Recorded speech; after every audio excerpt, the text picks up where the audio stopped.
Hello, everyone. I'm Mark. And I'm Rob. And today we're going to talk about the Indiana Fever and the Las Vegas Aces game tonight. It's at 9:30 on ESPN, and whether or not Caitlin Clark and the Indiana Fever are looking for revenge in more than one way. And welcome to Mark and Rob's Sports Showdown, one of the best and hottest sports talk shows on the planet. And right now, we need more subscribers. So please hit the notification bell when you do, and it'll notify you of our next videos. So, Rob, the last time they played, they got crushed 99-80. That was on May 25th. And that time they didn't have Chelsea Gray. And now they do. There was no interaction between A'ja Wilson and Caitlin Clark last time. They didn't really come up against each other. But there was some interaction before they played, before the season started. And I'll give you a little background. Caitlin Clark got a shoe deal very quickly for $28 million for 8 years, which I maintain was a steal, because I think they're going to make a lot of money. I'm surprised that her agent settled for that. I think they could have got more money out of Nike. Oh, definitely. But, A'ja Wilson was upset. And, of course, Jemele Hill had to get involved when it was announced about the deal. Of course, Jemele, anytime there's anything to do with race or sexism, Jemele Hill has to get involved. Right. And please, someone just put her out to pasture, please. I don't want to hear from her anymore. Yeah. Anyways, she got involved and said, this isn't fair. You got to be aware of all this stuff, whatever. And in some ways it's not fair. I'm not doubting that part. But there was a lot of all the contracts originally, shoe contracts were almost all by black players. But in recent years, it's been by white players. Mm-hmm. So, but during that time period, Wilson was negotiating already with Nike. So she knew she was getting a shoe deal. Right. And it didn't come that late, actually, because Breanna Stewart didn't get one until 2001. And she came in the league 2 years earlier than Wilson. Mm-hmm. So it only took her 1 year longer than Wilson. So it wasn't and obviously Wilson is black and Breanna Stewart's white. And there was only like a 1 year difference. So she didn't sign it until 2021. So I don't see that as a big deal. Breanna Stewart has 2 MVPs and 2 championships and came out of college even more successfully than Wilson did. She had 4 championships and 3 Player of the Years. So, but Clark got it before she actually entered the league. But with Nike, this is not unusual.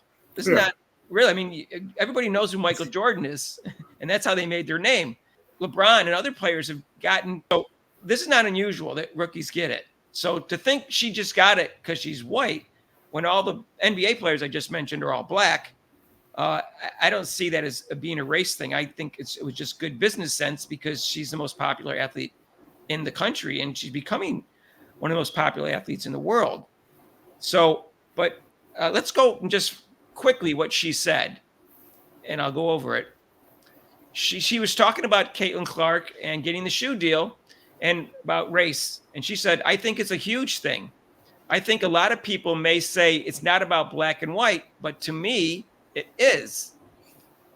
And then she said, it's really because you can be top notch at what you are as a black woman, but yet maybe that's something that people don't want to see. Well, and so I don't know what to say. Yeah, I mean, the only part that was kind of right is the last what she said about black women. But as far as, I mean, how about getting a better agent? Like you said, it's not Caitlin Clark's fault. That's your agent's fault. Well, how about negotiating quicker? It's been a year. Right. I'm told it was being negotiated for at least a year. Yeah. And Breanna Stewart was similar, was for about a year too. So, I mean, Clark just they probably negotiated that in a couple of weeks, maybe we don't know how long they were negotiating, but it was pretty quick. Yeah. So why are you bringing up like supposedly race that's the reason why? I mean, maybe you need to change some agents because they're obviously not promoting you. You're one of the blessed, you'll probably be MVP this year, but you're not promoting, you're not to your agent like, hey, yo, I'm the best player in the league. What's up with that? Why don't you give me these deals?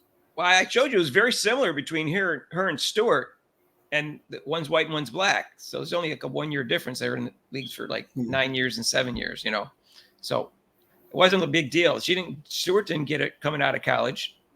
And so I don't know. I also, she says it's a huge thing having to do with race. And I've gone over this before. And that's what a lot of people are saying in the media, especially black people in the media.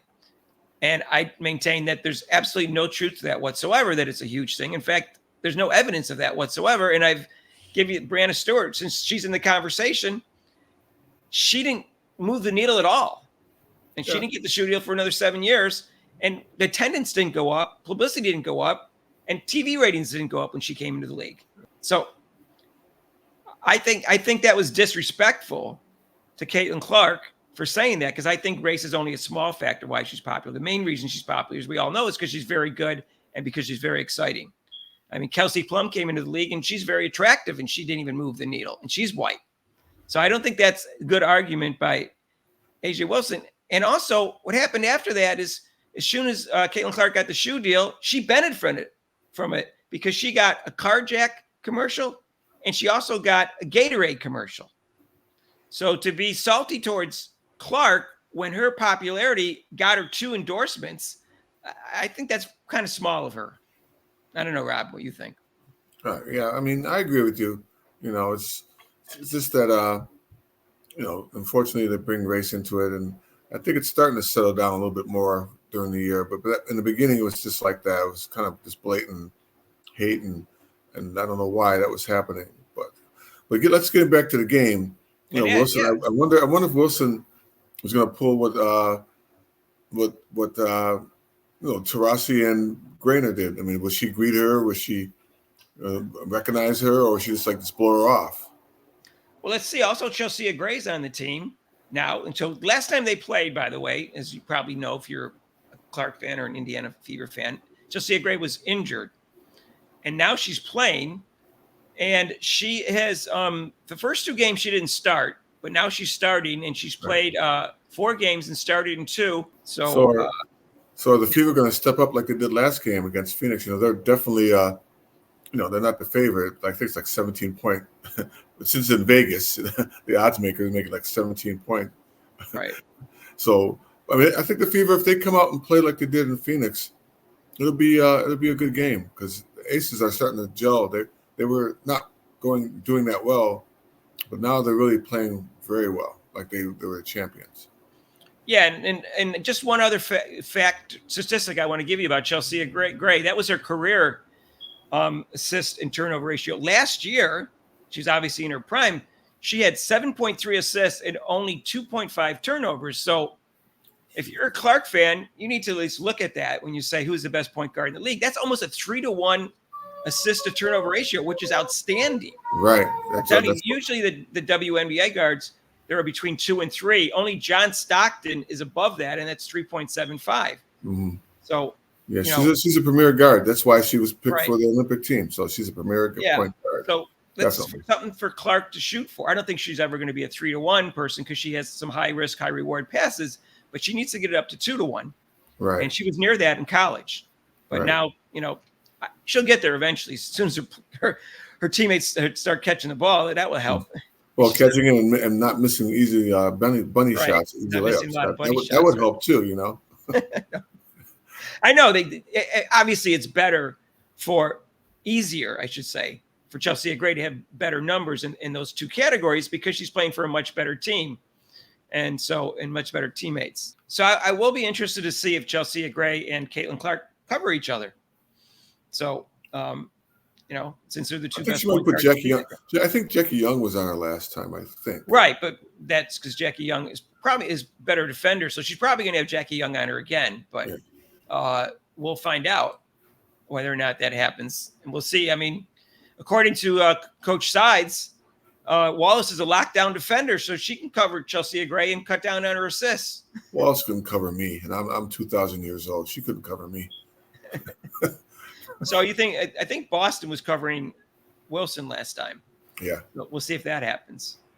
So, they got completely outplayed. The game wasn't even as close as it was 19-point game. Maybe like I said, they went to a zone for a while, that helped out a little bit, but some are still aren't used to playing that zone. So maybe they have this time of practice to get used to how to play a zone. I don't think Coach Sides knows how to play a zone. So how is she going to teach it to the team? Well, that's why you get the assistants. Maybe they do.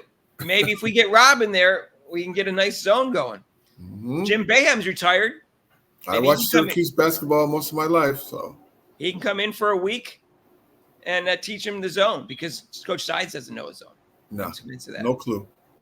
So Rob and I followed Syracuse basketball because we grew up in Rochester, New York. If you're new to the channel, and there's no basketball team there for the pros, and there's no major colleges there that is any good at basketball. So you follow Syracuse because it's an hour and a half away. Right. And they were good. So that's another reason people followed them. And Jim Boeheim was a coach there for like 100 years. He just retired last year. Thank goodness he retired. Thank you. Thank you.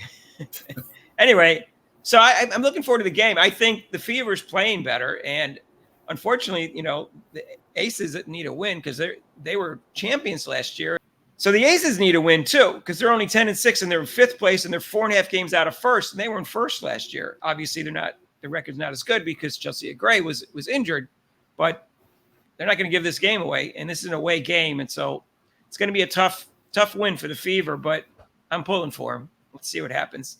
So we'll see. I don't know if Caitlin Clark was upset about the comment by Wilson. She didn't say anything. She took the high road. So we'll see if she looks at it as this, whatever. It's just another game to her. But it doesn't matter because they need to look at it just like whatever's going on.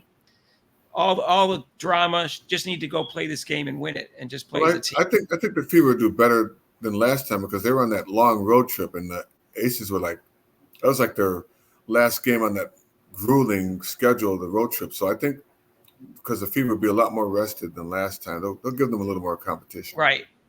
I'm just saying I would be motivated by her comments if I was Caitlin Clark because I think they were disrespectful, and that's my opinion. So let me know if you think. I would be motivated just the fact we got killed last time. That's what I'm saying. Motivated. That's what I'm saying. I'd be motivated just because I was playing against the best point guard in the league, and I think Matt might be the second best point guard in the league. So I'd be very motivated for this game if I was Caitlin Clark in the Indiana Fever. So let us know what you think. And feel free to make intelligent, non-insulting comments down below. And if you like this video, hit like. And if you haven't subscribed yet, what are you waiting for? And hit the notification bell when you do. We're getting there, almost 2,000. We're getting there. Keep it going. And guess what? We got a live show Monday, Eastern time, 7 to 8. I'm sorry. We have a live show 6 to 8 Eastern time. Now we expanded it for an hour, but it won't be the Mondays during the Olympics. We won't be doing that because instead we're doing 14 live shows in a row from 2 to 5 on Saturday to Saturday, July 27th to August 10th, because that's when all the marquee events are, and it's like prime time in Paris. All right, and we'll see you on the next video. All right, peace out.